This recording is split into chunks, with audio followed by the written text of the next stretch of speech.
Good afternoon, ladies and gentlemen. Vice-Chancellor, staff and honoured guests of Hope University. I notice amongst them today is the Bishop of Liverpool and also the Lord Lieutenant. But perhaps more importantly today, all of you receiving degrees and your guests.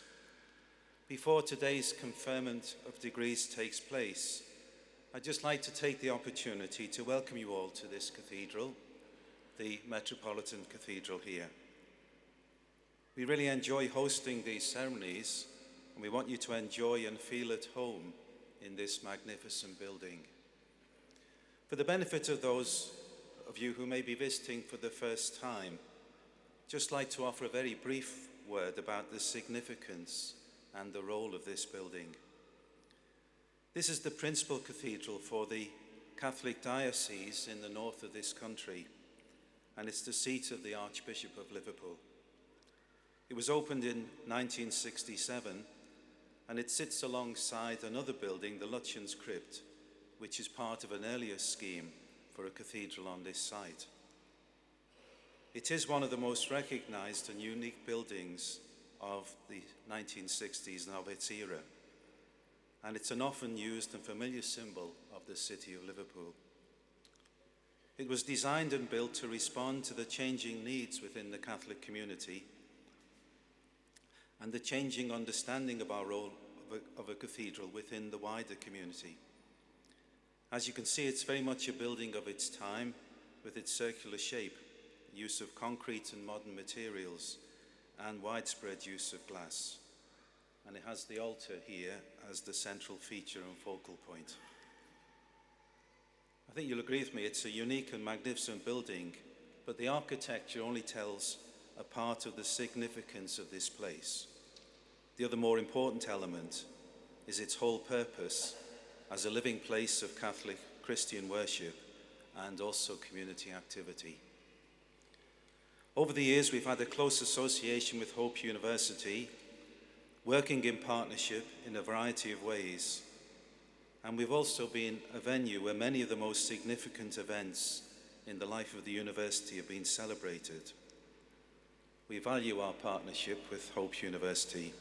So it's not just the magnificence and the grandeur of this building that makes it suitable for an occasion like today, but also our close links with the university, which make it a most suitable place to recognize achievement and the fruits of your hard work, but also a place to give thanks to God on reaching this moment. So can I offer my congratulations to all who are receiving degrees today and your families and friends. I hope you have an enjoyable celebration, and I wish you well for the future. Thank you.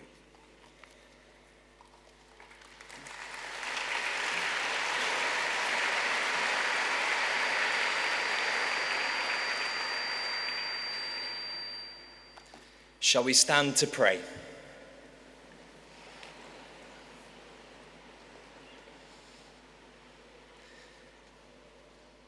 God of wisdom, fill us with a truth that sets us free. God of joy, accept our gratitude, praise, and wonder. God of new beginnings, encourage those who graduate today in their next steps along the way. God of truth, freedom, and love, inspire our celebration. Bless those who have achieved so much and send us out to serve your kingdom in the world. In the name of Christ Jesus, our Lord. Amen.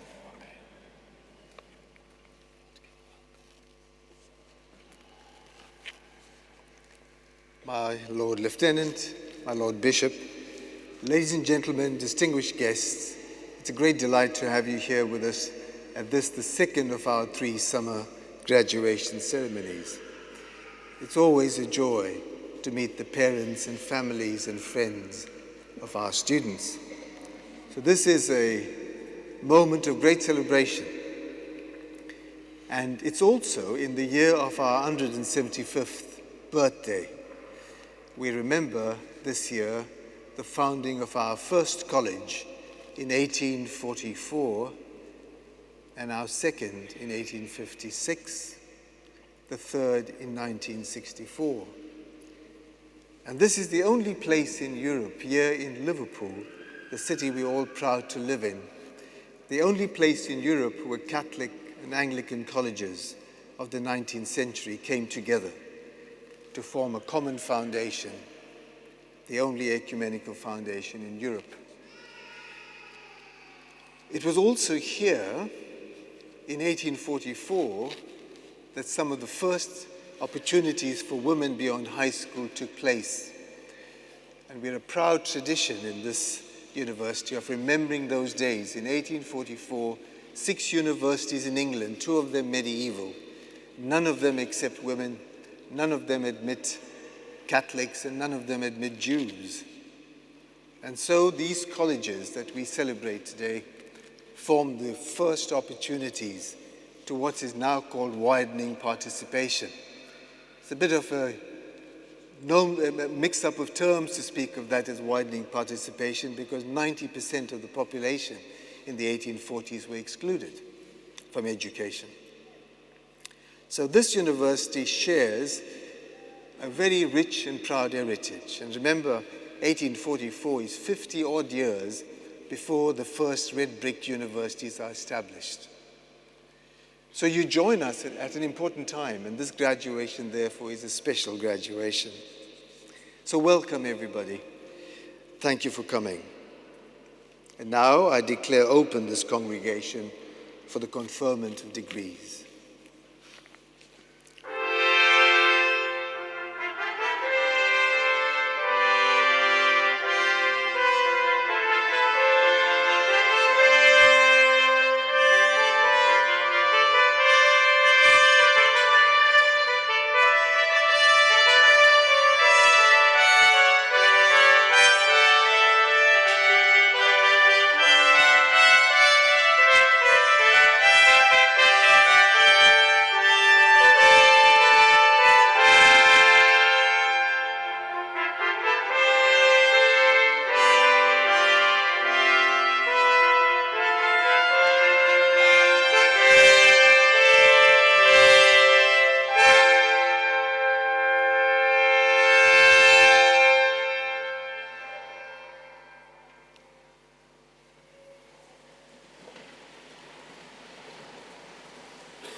Pro-Chancellor, Vice-Chancellor, distinguished guests, graduands, colleagues, ladies and gentlemen. Let me start by saying that it is a pleasure and an honour to be asked today by the Vice-Chancellor to give this address. And perhaps one of the reasons for this is because I'm about to retire after 30 years' service to this university.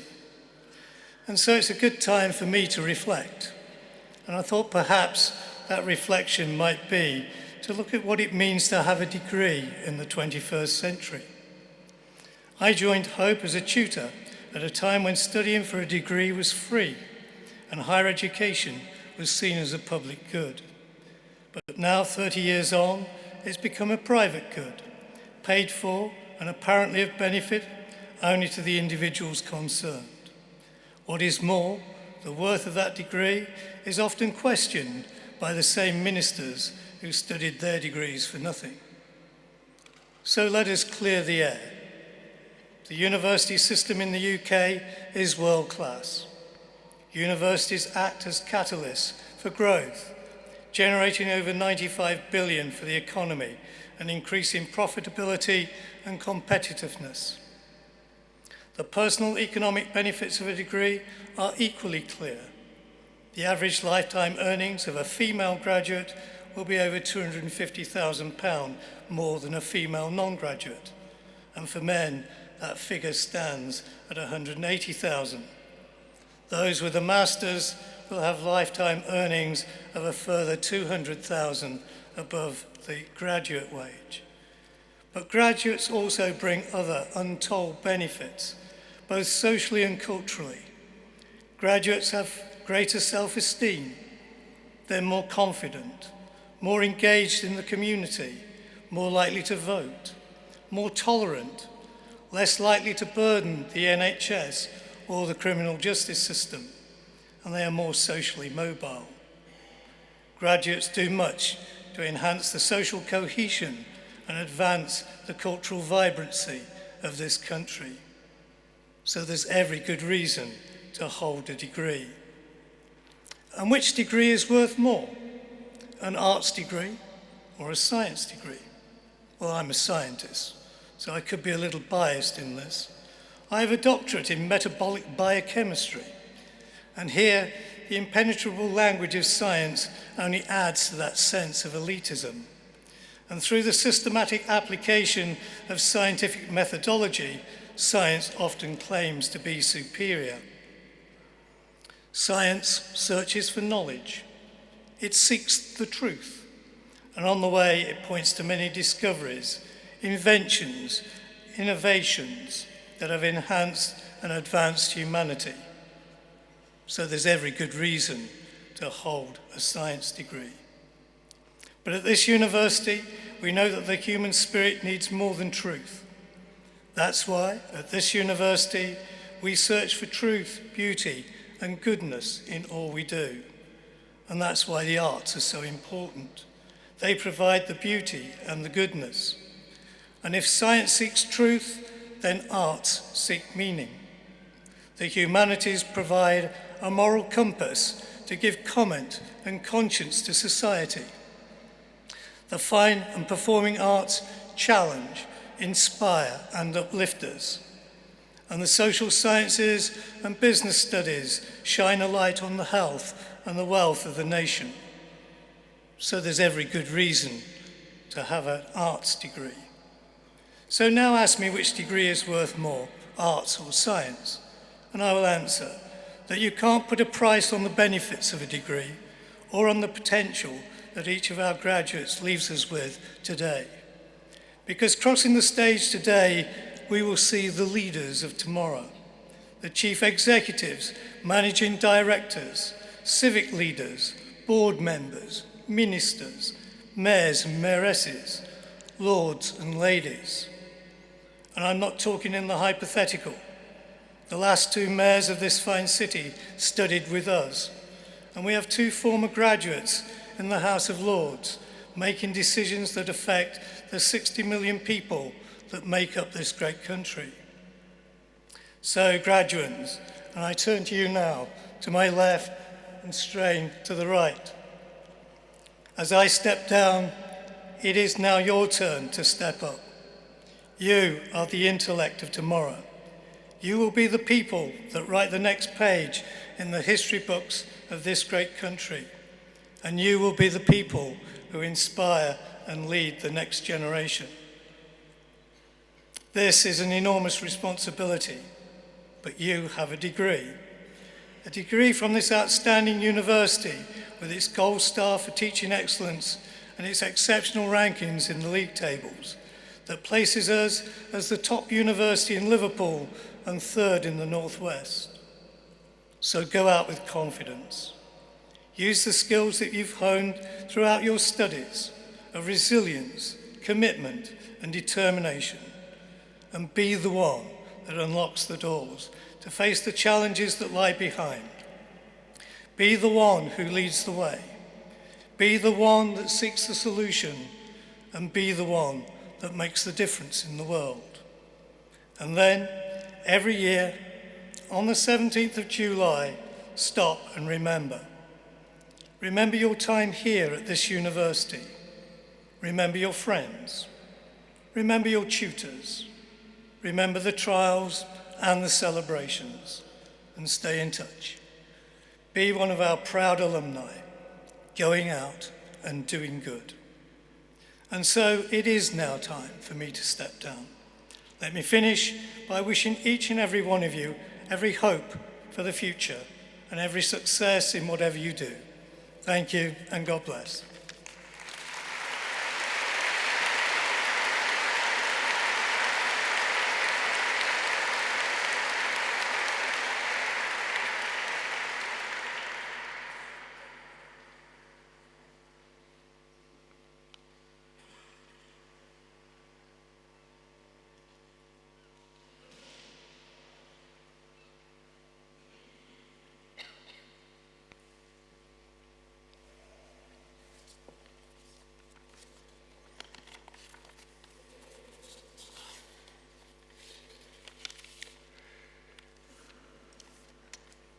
Vice-Chancellor,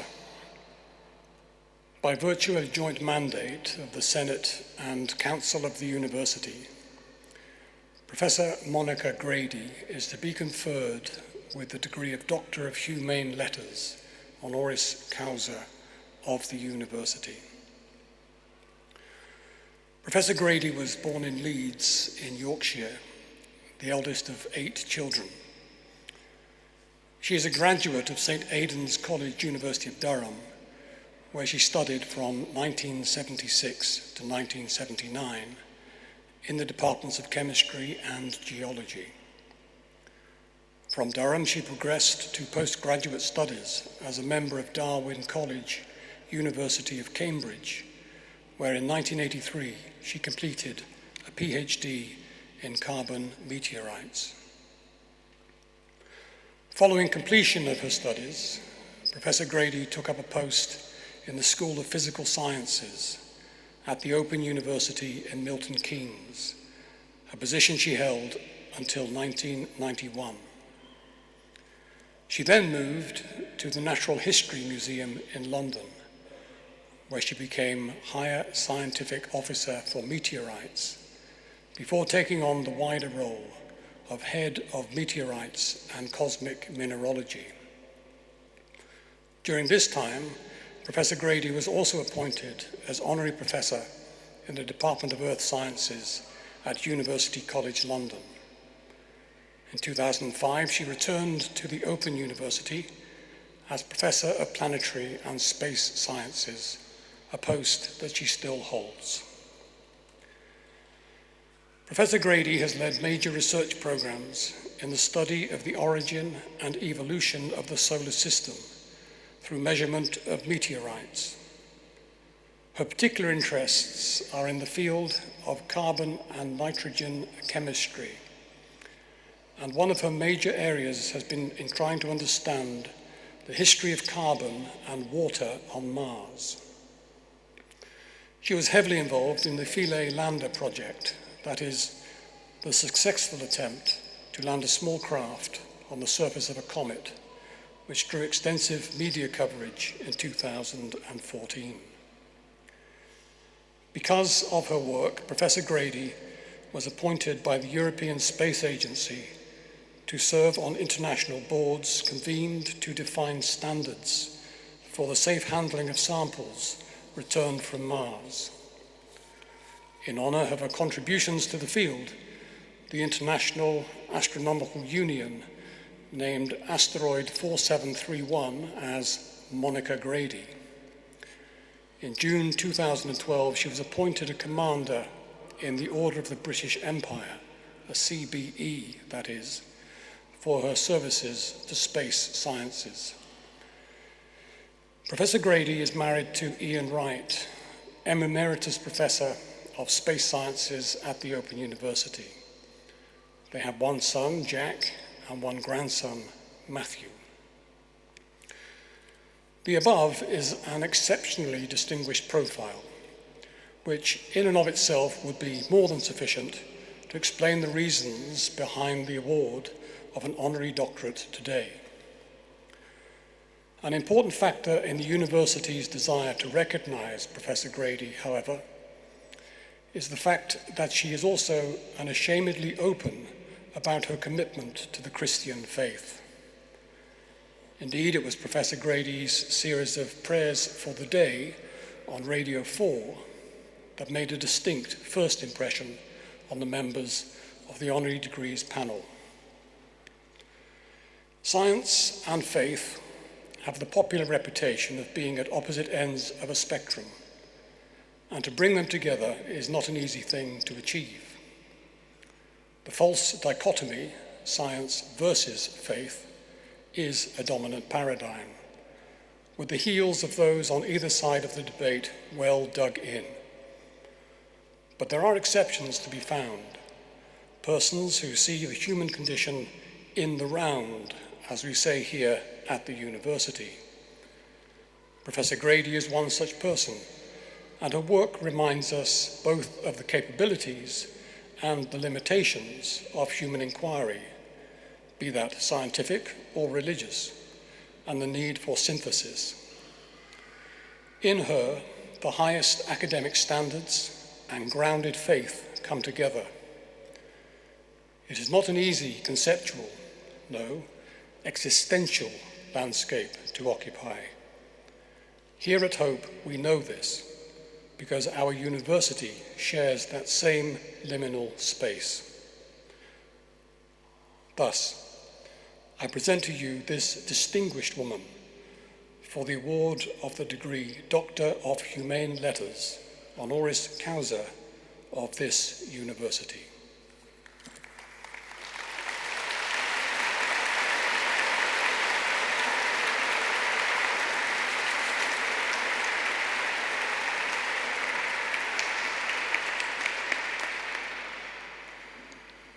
By virtue of the authority on me as Vice-Chancellor and on behalf of the Senate and the Council of the University, I confer upon you, Professor Monica Grady, the degree of Doctor of Humane Letters, honoris causa of this university.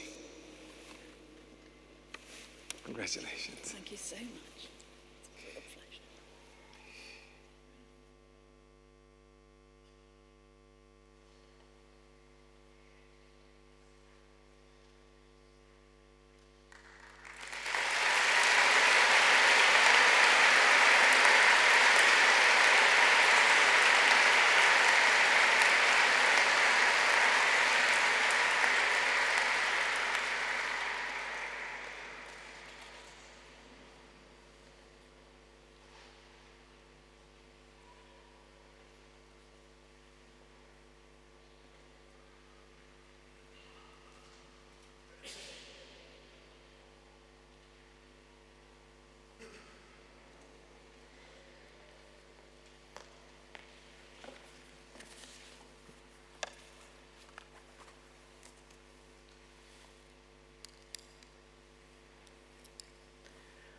Vice-Chancellor, by virtue of a joint mandate of the Senate and the Council of the University, Sir Peter Lampl is to be conferred with the degree of Doctor of Humane Letters, honoris causa of the University. Sir Peter is an entrepreneur, the son of a Viennese émigré who came to Britain in the 30s. Sir Peter attended Reigate Grammar School and went on to study at Oxford. After London Business School and a career with the Boston Consulting Group and then International Paper, he went on to set up his own private equity firm in which he had great success.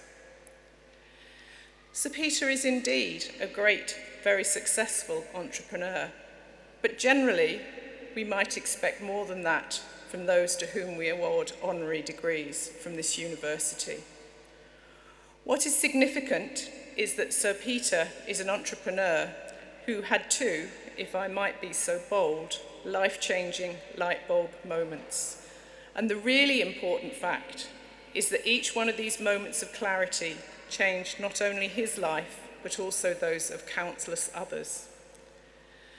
The first of these moments concerns the Dunblane massacre.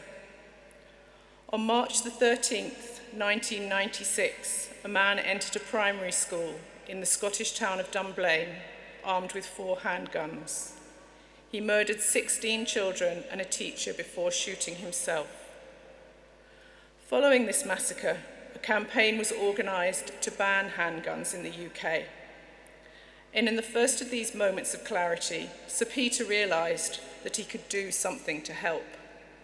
He offered to fund the campaign. The law was subsequently changed, and we now have a ban on handguns in this country. No one in this congregation will ever know how many lives have been saved by this legislation, but I'm sure that it must be many thousands. The second moment came about as Sir Peter then started to take an interest in education. He went back to his old school, Reigate Grammar, which was funded by the county council when he attended. When he went back, all the places were fee-paying, and the intake of the school was vastly changed. He realised that if he were young now, he, in all probability, would not have been able to attend that school.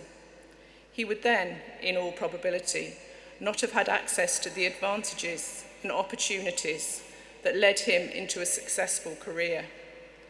This single moment of clarity reshaped his future as he set up the Sutton Trust and consequently vastly enhanced the future of many thousands of others. The Trust has shaped and guided the debate on social mobility in the UK. It has published over 200 pieces of agenda-setting research, many of which have influenced government policy, particularly relating to social mobility and opportunity for all. The Trust has supported over 30,000 young people through evidence-led programmes.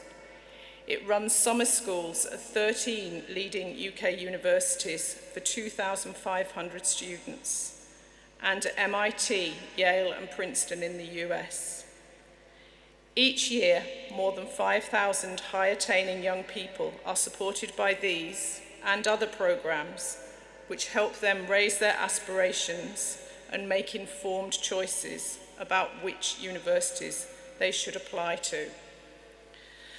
The Sutton Trust also believes that all children should be able to access the highest performing schools in the country, and their open access programme, which includes Belvedere's School in Liverpool, democratises entry to leading independent day schools, with 100% of places allocated on merit alone. Sir Peter has been widely recognised for his work with the Trust, and in June 2003 was knighted in the Queen's birthday list. He was also awarded an OBE in 1999 for services to access to higher education. 175 years ago, Liverpool Hope's first founding colleges, the Warrington Training College and the Sisters of Notre Dame's Training College, were established to provide teacher education for women at a time when there were few options in terms of higher education for them. In 2019, still dedicated to the vision of its 19th century founding colleges to open up opportunities to those traditionally excluded from higher education, Liverpool Hope continues to seek, encourage and support bright and promising students irrespective of background.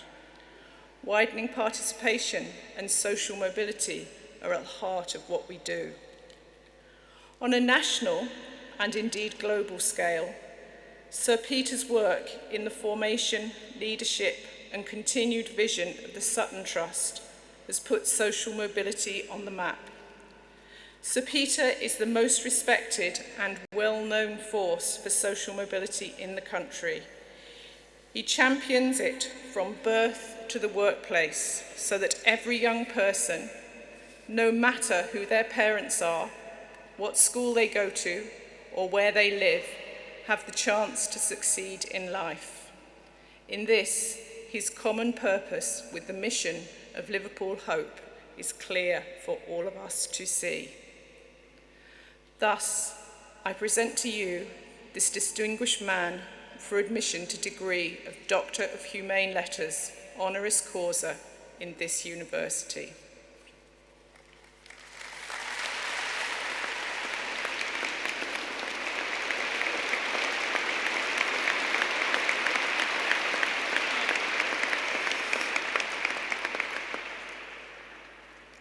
By virtue of the authority of me as Vice-Chancellor and on behalf of the Senate and the University Council, I confer on you, Sir Peter Lampl, the degree of Doctor of Humane Letters, honoris causa of this university. Thank you very much. Congratulations. Thank you. That's terrific.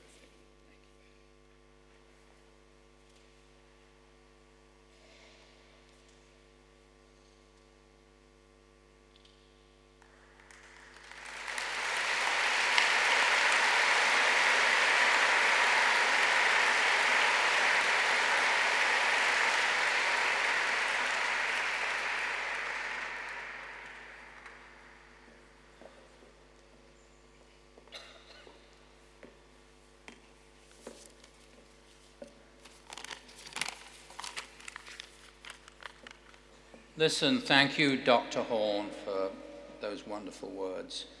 That's the best oration I think I've ever had. Listen, thanks to all of you at Liverpool Hope for giving me this honorary degree. It really is a great honor. Now listen, as you've heard, I've worked in education for many years. Now in education, standards are always being debated. Is there inflation in GCSE grades? Are A-levels still the gold standard? Is a degree still worth the same now as it once was? How much has been the inflation in degree classes? Now, I don't know the answer to that. Who knows? But one thing I can tell you for sure, an honorary degree is worth as much today as it ever has been.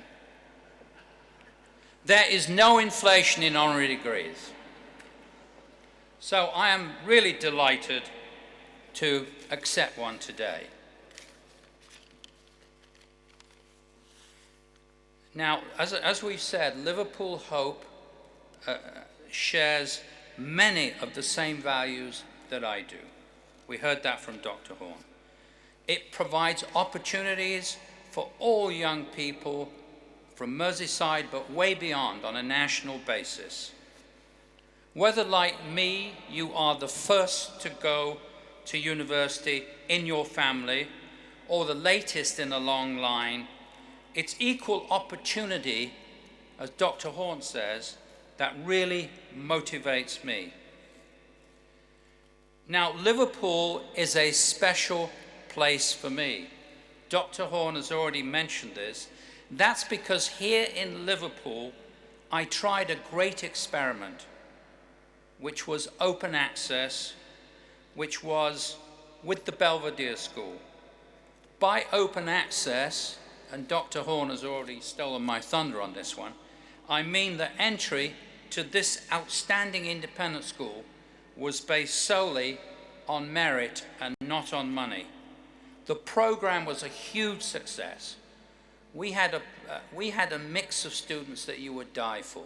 30% were on free places, 40% were on partial fees, and the rest were on full fees, and academic standards went up. That was after 7 years. Now, I have been lobbying the government ever since to adopt this program across the country. And to be honest, it's been tough, but I haven't given up hope.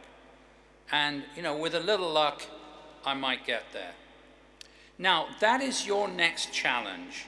You need to give yourselves a chance to get lucky.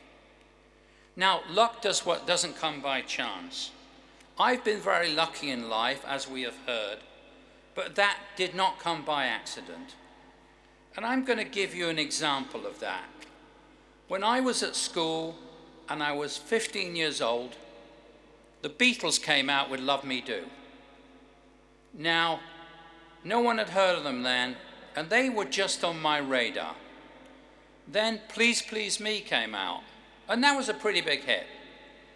And I saw that the Beatles were having a Christmas show, and I thought this was a pretty good bet. So I used some of my savings, and I bought 24 tickets for the Beatles Christmas show. Then, 3 months later, She Loves You came out, and the whole world went crazy. You know, the start of Beatlemania. So I sold 20 of those tickets. It was my first business venture, very successful, and I took 4 tickets. I went to the Christmas show with 3 friends, and we didn't hear anything. It was completely screaming, you couldn't hear a thing. But I want to make the point, I did take the risk of buying 24 tickets, and that turned out to let me be lucky. I was lucky on that one. Now another example, this is much later in life. When I was in business, my business partners and I acquired several companies in West Germany. West Germany, I know you guys are all too young to remember this, was the capitalist part of Germany. So we bought these companies in Germany, we had carefully researched a number of business opportunities looking for potential companies to buy. By the way, the main criteria I have for what is a good business is if it puts people to sleep at a cocktail party, because it's really boring, and they tend to be the best businesses. So we were looking at moderate growth in these businesses when the Berlin Wall came down. And East Germany, which of course was communist, became a huge market. And all of a sudden, we took businesses that were growing at like 3% a year. They were growing at like 100% a year. So the whole world went crazy, businesses went crazy, the demand for our products went through the roof, and we ended up selling the businesses, and I then retired and started doing philanthropy. Again, we gave ourselves a chance to get lucky. We were there, the wall came down, and then those businesses were worth much more. So listen, you need to give yourselves a chance to get lucky, and you should start laying the foundations for that. Again, I want to thank you all at Liverpool Hope for bestowing this honor on me. And congratulations to you, the students. This is a big day. I can remember my day when I was in your situation. Now, I am proud to be, together with all of you, one of Liverpool Hope's 2019 graduates. I wish you all the success for the future, and with a little luck, you will do very well. Thank you very much.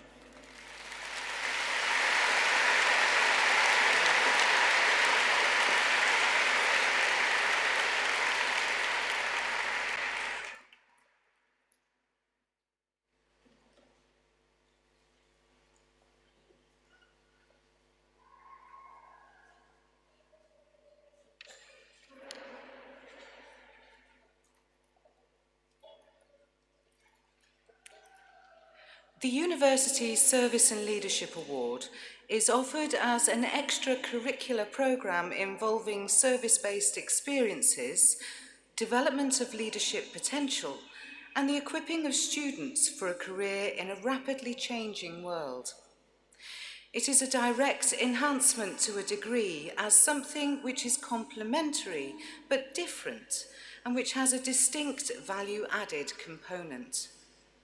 It is for those who particularly want to make a difference in this world, to be involved in the development of a moral and ethical society, and to gain an understanding of social justice. There are 53 students who have worked hard to complete the Service and Leadership Award and are graduating this summer.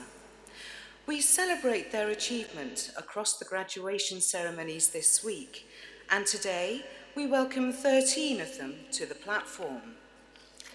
They are Acacia Lill, Devon Farrelly, Robin Harrison Reed, Holly May Wade, Aileen Milnes, Harry Marston, Nuria Ali, Christian Kowalski, Karina Ordabajiva, David Mays, Hayley Bowes, Talia Lawton, and Jessica Katie Willis.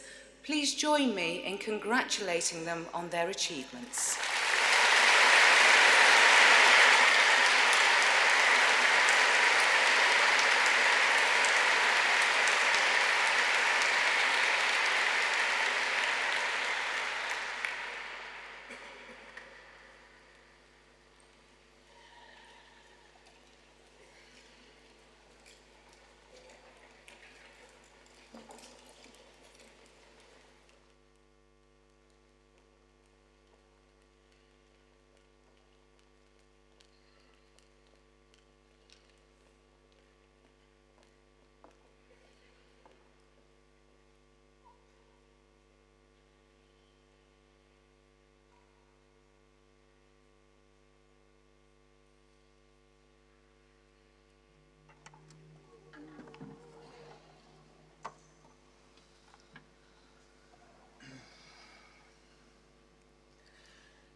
harsh laughter, nor for sound of sighs. She hath no questions, she hath no replies, hushed in a curtain with a blessed death of all that parted from her hour of birth, with stillness that is almost paradise.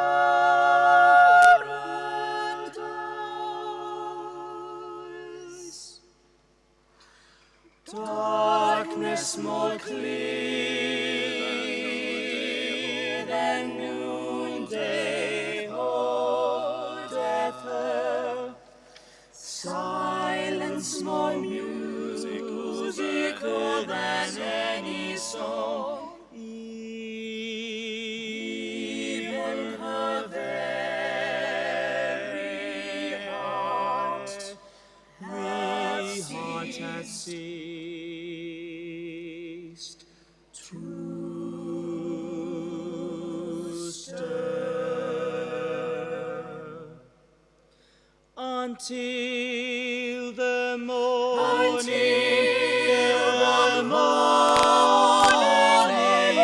of eternity, her rest shall not begin nor end, but be.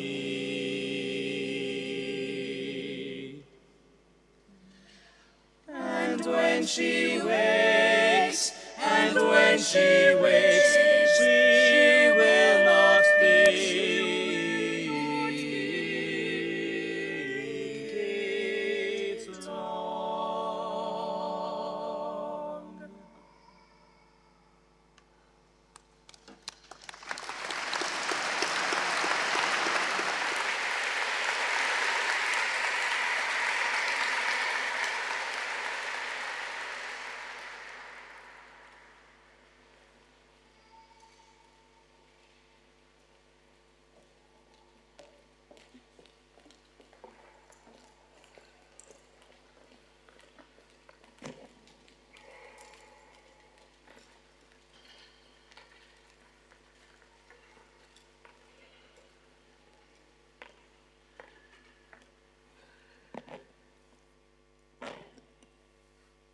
Vice Chancellor, in the name of the Senate, I present to you for admission to the degree of Doctor of Philosophy in this university the following candidates.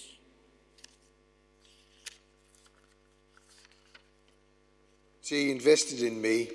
I admit them to the degree of Doctor of Philosophy in this university.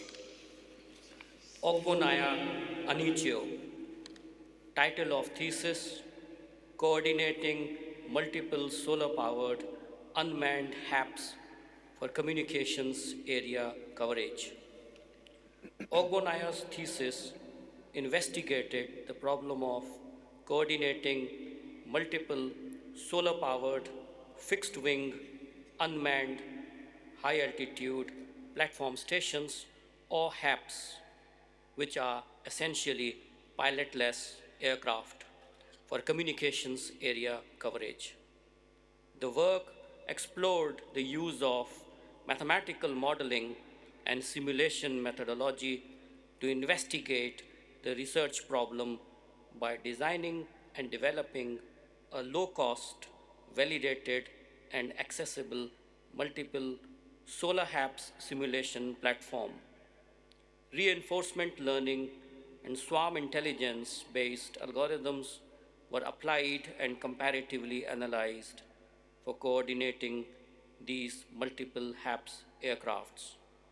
This research will contribute towards global efforts to provide internet services to the nearly 4 billion underserved and unserved population using autonomous and self-organizing multiple solar-powered HAPS aircrafts. I present to you Anichio Ogbonaya.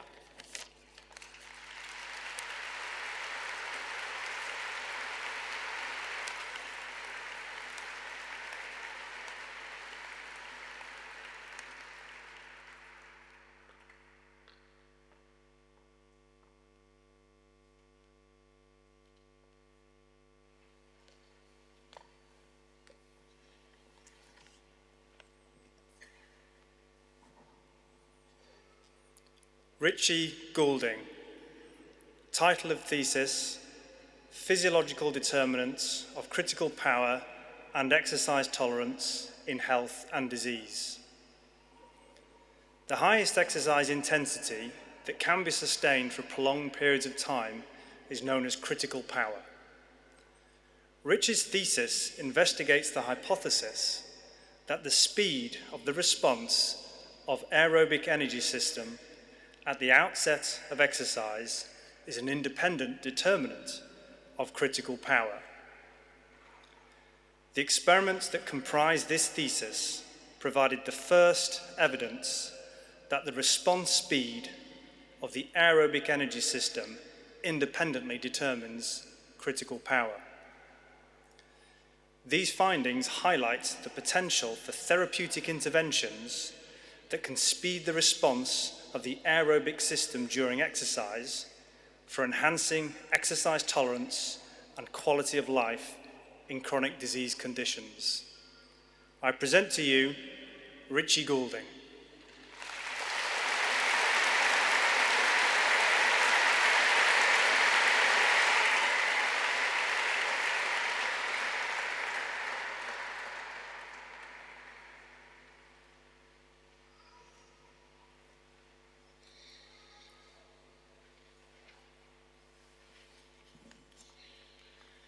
Johnny Parr.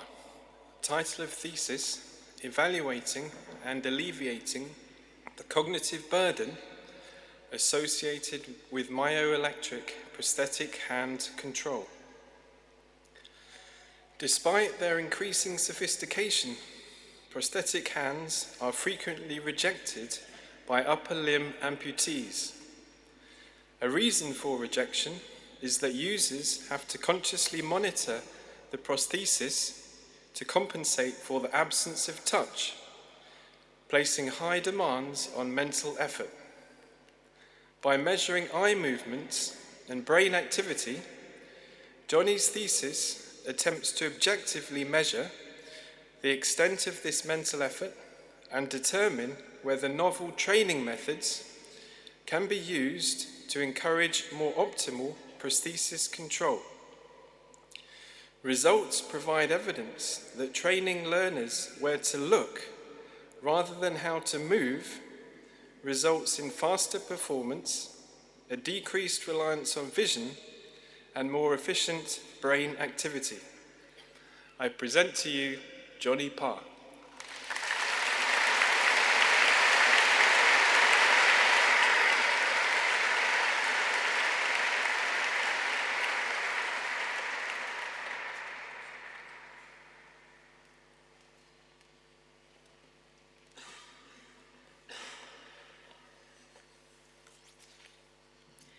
Stephanie Romano-Smith. Title of thesis, Examining the Effect of Imagery and Action Observation Interventions on Motor Performance. Motor imagery and action observation are techniques which have consistently been shown to enhance motor skill learning. Whilst both interventions have been examined independently, recent research has demonstrated that combining action observation and motor imagery promotes better outcomes. Stephanie's series of studies examine the neurophysiological and biomechanical effects of combining motor imagery and action observation on the learning of motor tasks. The findings suggest that the nature of the combination is secondary to the presence of each of these techniques. And this has important implications for the learning of aiming tasks and more broadly for motor relearning in rehabilitation settings. I present to you Stephanie Romano-Smith.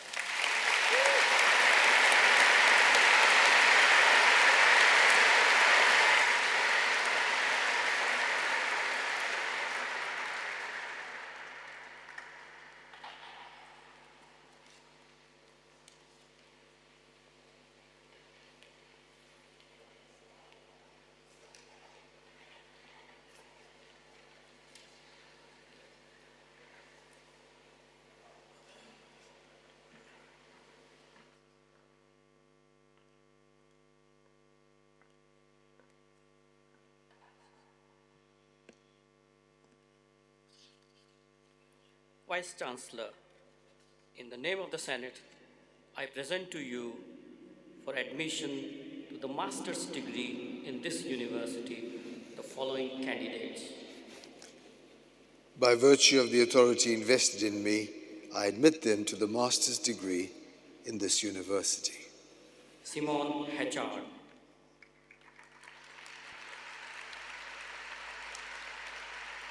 Caroline Partington,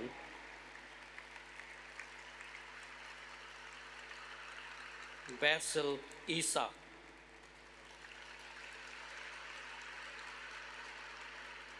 Nicola Tanner, Laura Jamison, Thomas Welch, Nikita Allen,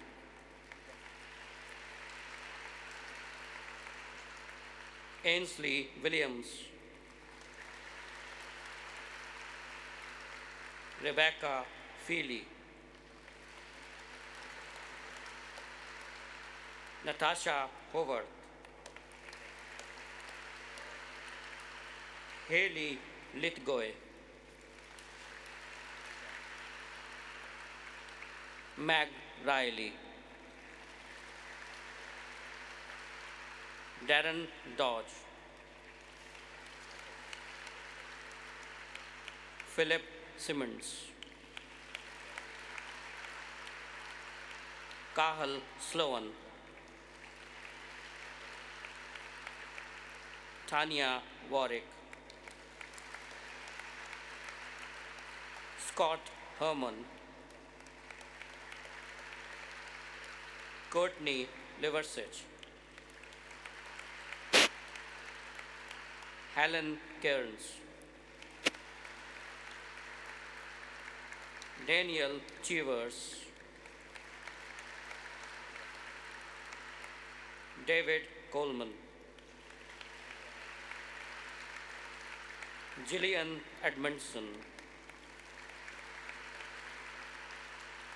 Lorna Humphreys, and Haven Perry.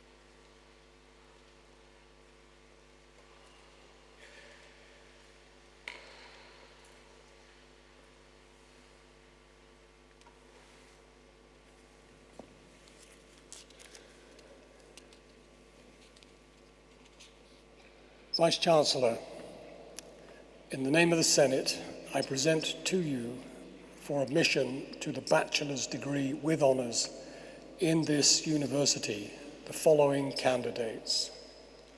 By virtue of the authority invested in me, I admit them to the bachelor's degree with honours in this university. James Gallagher,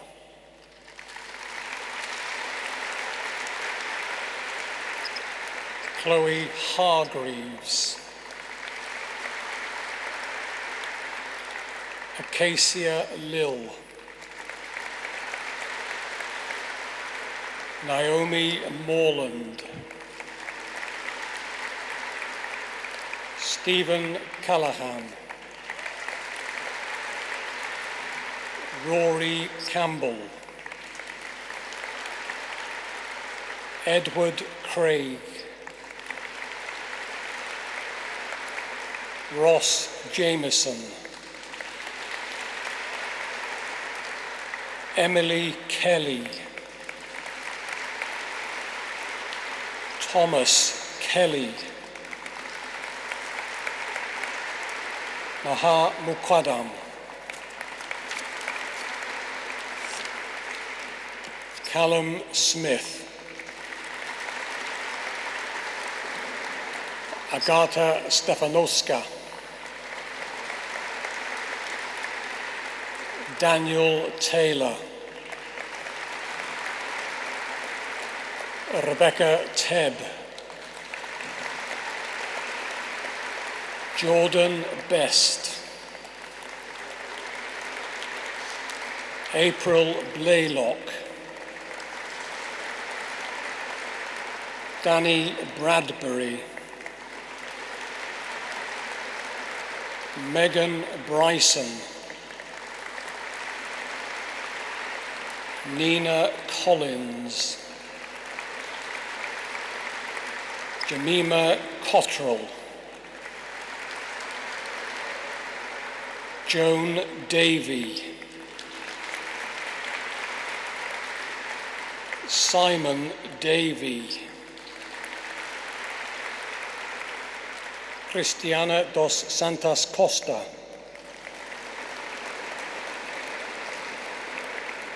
Bronwyn Evans Shaw, Devon Farrelly, Adam Funston, Robin Harrison Reed, David Keeley,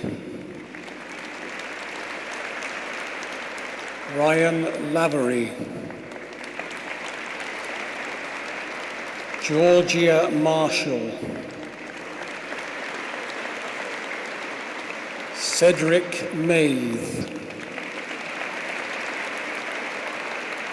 Carla Mills, Asma Mohammed, Norman Ndomori, Scott Panaro, Sarah Payne,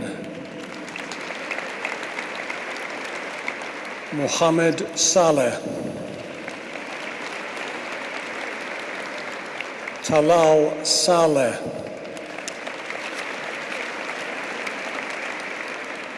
Jacob Sanderson,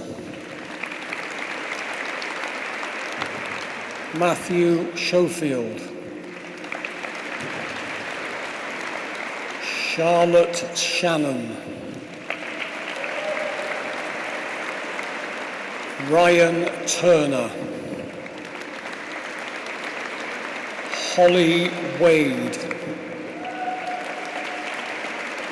John Williams, Demi Wilson, Lara Barlow, Louisa Barrow, Laura Bright, Jessica Brown, Lucinda Evans, Charlotte Fives, Rowan Halstead, Megan Long, Jessica Martin, Aileen Mills, Rebecca Mitchell, Jawad Moradi, Megan Picking, Jack Riesbeck, Yasmin Sadiq, Hannah Seal, William Simmons, Emily Smith, Leanne Tagot, Emily Wincott, Olivia Asante Sial,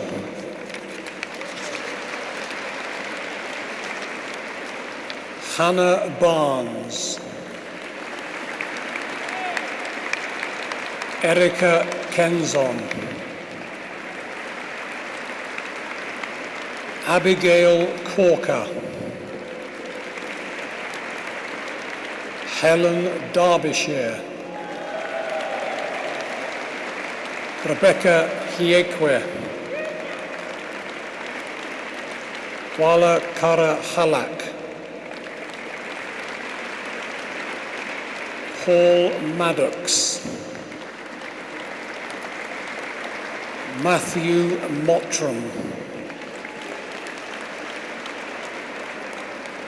Rhiannon Taylor,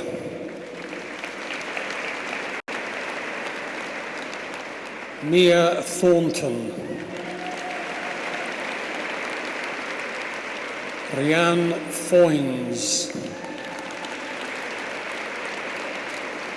Bethany Gator,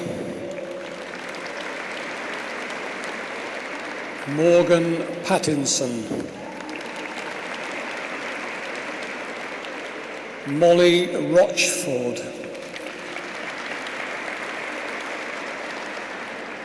Jessica Batista, Sophie Ford, Laura Glover, Shannon McCafferty, Kate McCormack, Georgina Phillips, Rita Quarty, Georgina Surtees, Sarah Barmby, Owen Bell, Sophie Brown,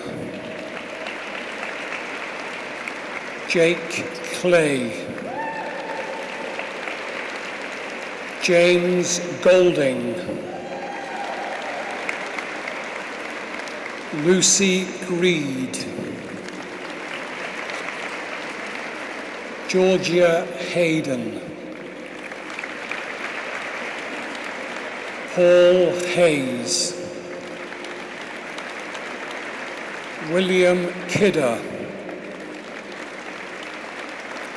Olivia McCormack,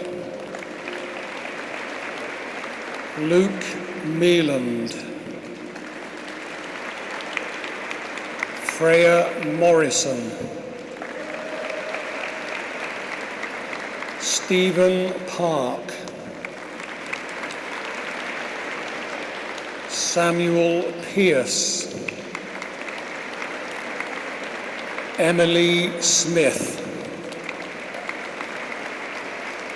Henry Turner, Charles Vickery, Amy Warburton, Lauren Warwick, Jack Wharton, Andrew Workman, Georgia Axon, Martina Albinoska, Olivia Atkinson, Lauren Brough, Anna Carter, Maya Klowinska, Megan Clifford, David Mulholland,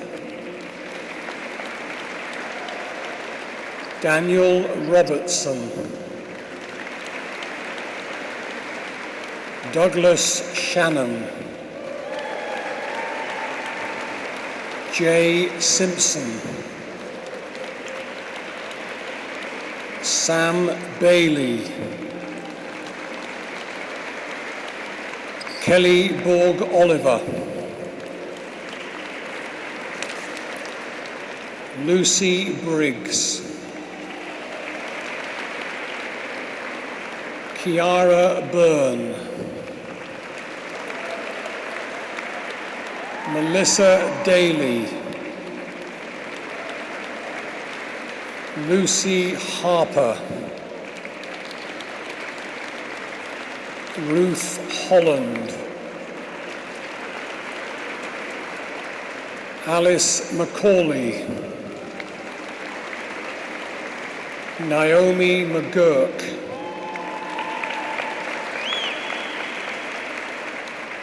Ruby Merrill, Liam Neild,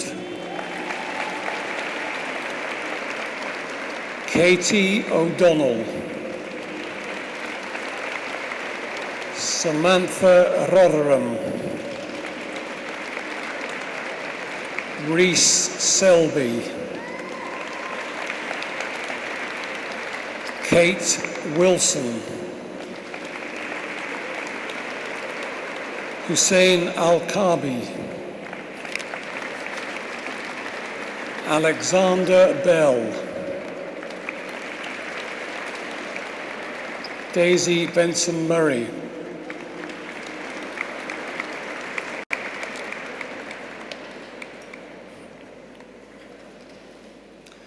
Joseph Brahma,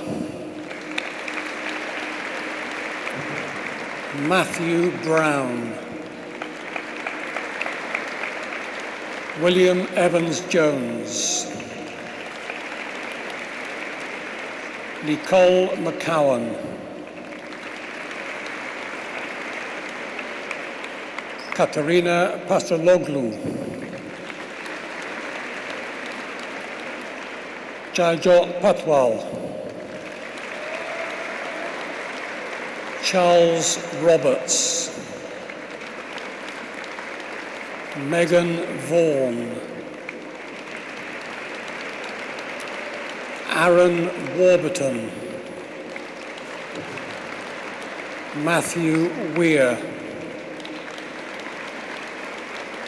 Makiej Abramovich, Rebecca Hartney, Hannah Wallace, Abigail Armstrong, Lauren Broom, Jolene Dunn, Millicent Lacey,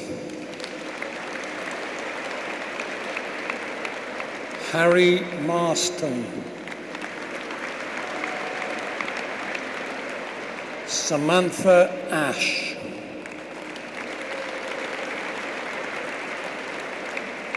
Danielle Bassett, Heather Craven, Shannon Gillespie, Rebecca Ireland, Michaela Nelson,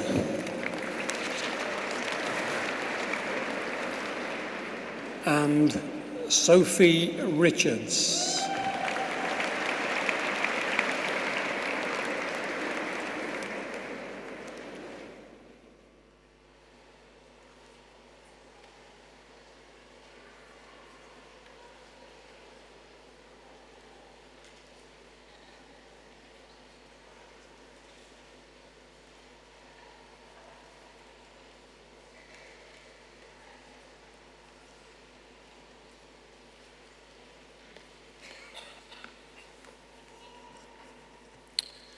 Sean Anders, John Kevin Kongs, Joe Skillio, Temilaid Akinwale,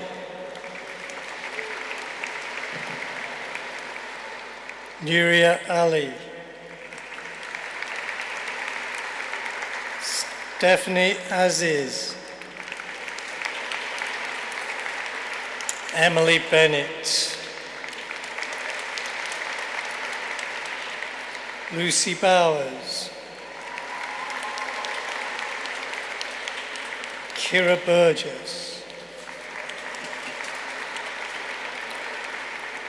Lee Jane Cochrane, Courtney Jackson, Alor Jones, Sophie King,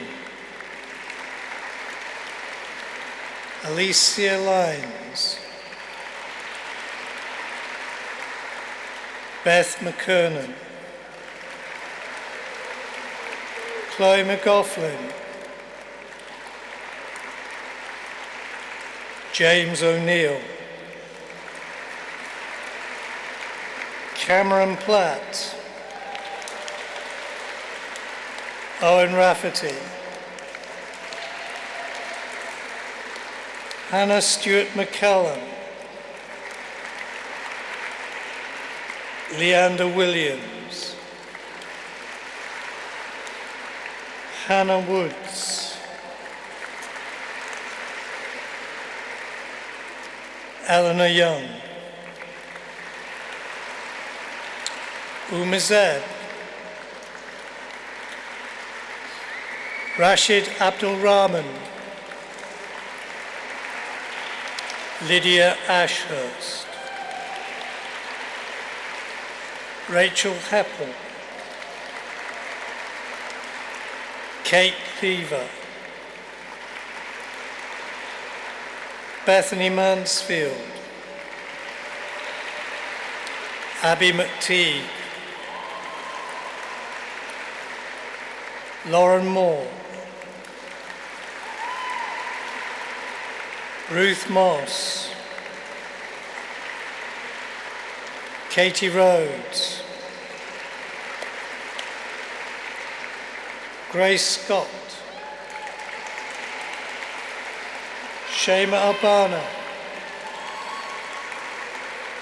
David Crow,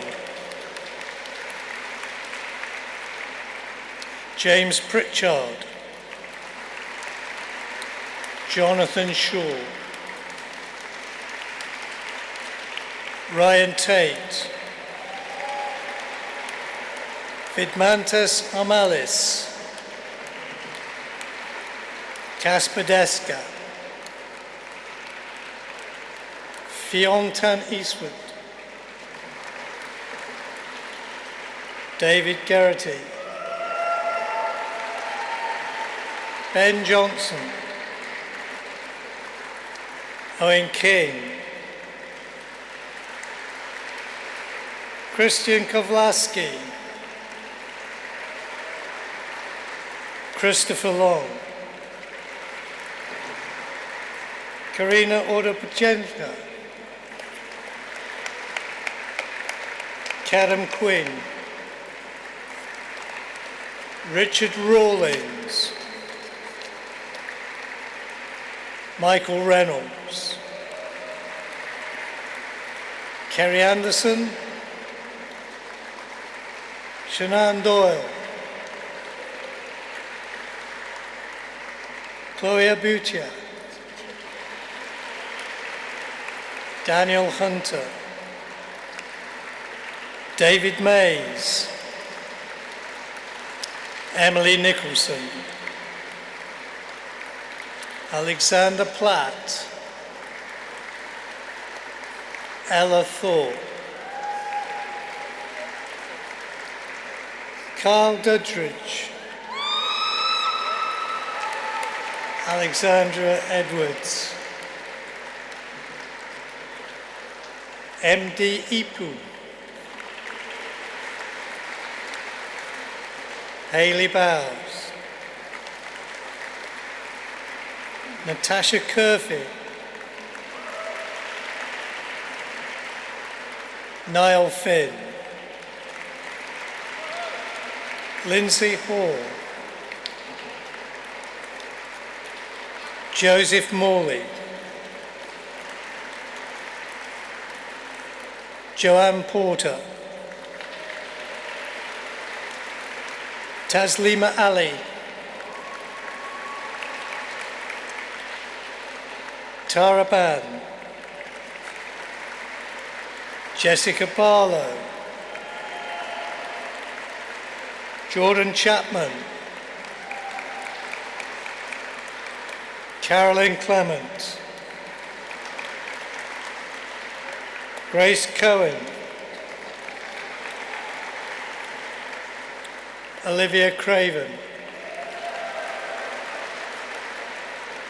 Rachel Creevy,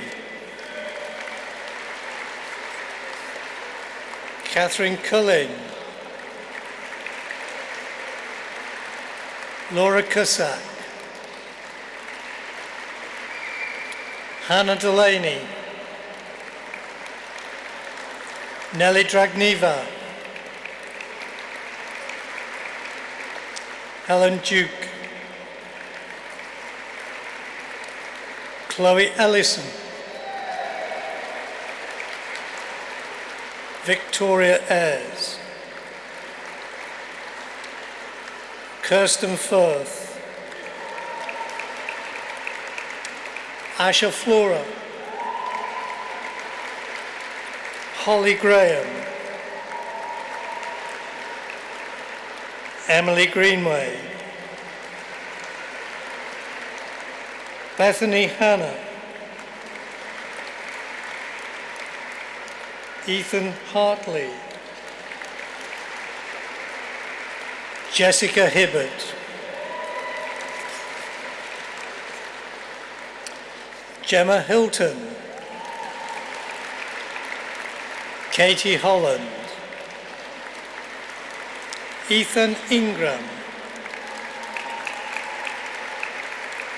Eleanor Kasikis, Harry Kavanagh, Laura Keegan, Gabriella Kahn, Melissa Letgo, Talia Lowton,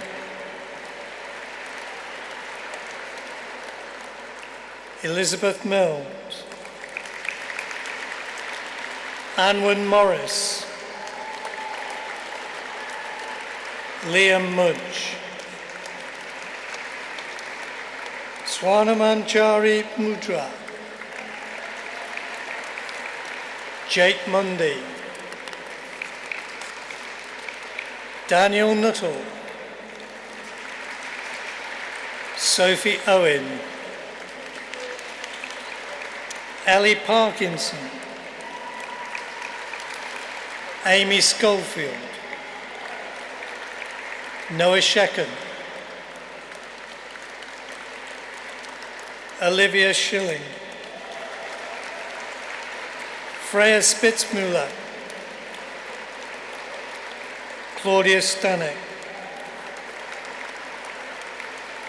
Magdalena Sumecki, Emily Toole, Amy Warren, Emma Wilson, Dylan Ray, Kirsten Wright, Jake Ashton, Andrew Bainbridge, Kevin Barber, Michaela Beale, Oshin Carnegie, Sam Crook, Molly Greenbank, Kaiser Hussein, Joshua Malinowski, Daniel McCaffrey, Rory McConville, Matthew McCormick, Ramon Morley Samuels, Callum Newell, Emmett Nolte, Morgan Price, Ragul Selvamurthy, Kieran Shaw, Oliver Smith, Niall Thomas, Jessica Best,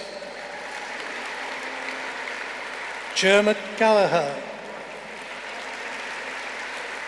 Shannon Gower, Ben Hopkins, Georgia James, Jessica Keys, Liam McCarthy, Roshi McGlade, Stefan Marino, Georgia Plant, Arwell Reese Hughes, Dominic Wallace, Phoebe Cadge, Justina Dean, Natalie Goddard, Ilan Sargent, Jessica Willis, and Jane Woodward.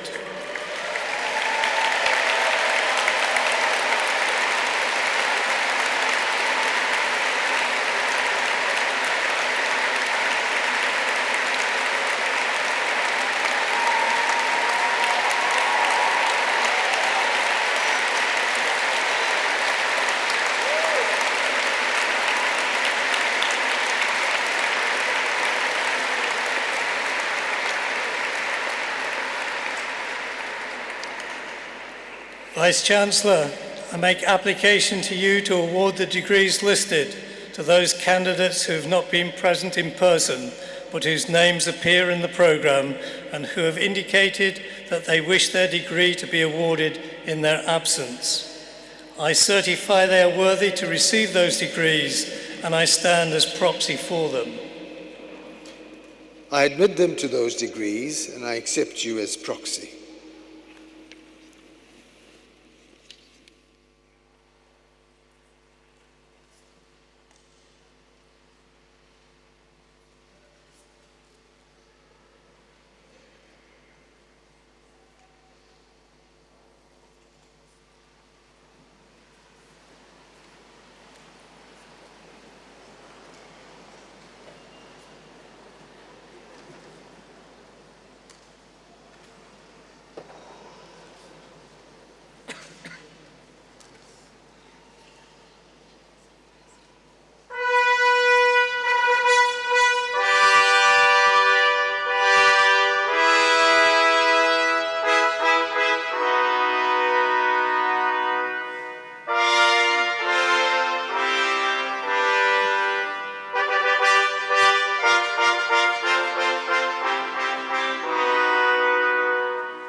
Gratia Domini nostri Iesu Christi, et caritas Dei, et communicatio Sancti Spiritus, sed semper cum omnibus nobis. Amen.